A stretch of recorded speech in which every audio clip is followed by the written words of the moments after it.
రాహుల్ పై BJP వ్యాఖ్యలను నిరసిస్తూ ధర్నా.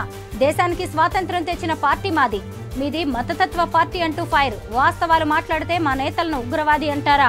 బేషరతుగా క్షమాపణ చెప్పాల్సిందే.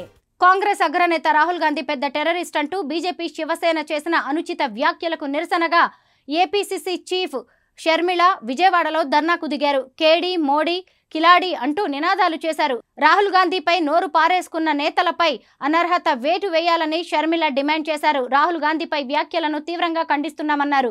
రాహుల్ వాస్తవాలు మాట్లాడితే తీవ్రవాదం అంటారా అని షర్మిల మండిపడ్డారు. ఆయన అడిగిన అంశాలపై సమాధానాలు చెప్పే ధైర్యం ఉందా అని బీజేపీ నేతలను ప్రశ్నించారు. దేశానికి స్వాతంత్ర్యం తెచ్చిన పార్టీ కాంగ్రెస్ అని, అదే తీవ్రవాదులకు ఇందిరాగాంధీ, రాజీవ్ గాంధీ బలయ్యారని ఆమె చెప్పుకొచ్చారు. బీజేపీ మతతత్వ పార్టీ అని అంటూ ఆ పార్టీ నేతలు మత మంటలను రేపి అందులో చలి కాచుకుంటారని షర్మిల ఆగ్రహం వ్యక్తం చేశారు. ముస్లింలు, దళితులకు అన్యాయం చేసిన పార్టీ బీజేపీ అని వ్యాఖ్యానించారు. అగ్రవర్ణాలకే అన్ని కాంట్రాక్టులు కట్టబెట్టారని ఆరోపించారు. అట్టడుగు వర్గాల వారి కోసం బీజేపీ ఎప్పుడైనా పనిచేసిందా అని ప్రశ్నించారు. ప్రధాన పోస్టుల్లో ఎంతమంది ఉన్నారో చెప్పాలని డిమాండ్ చేశారు. 10 ఏళ్ల పాలనలో దళితులపై 35% దాడులు జరిగాయన్నారు.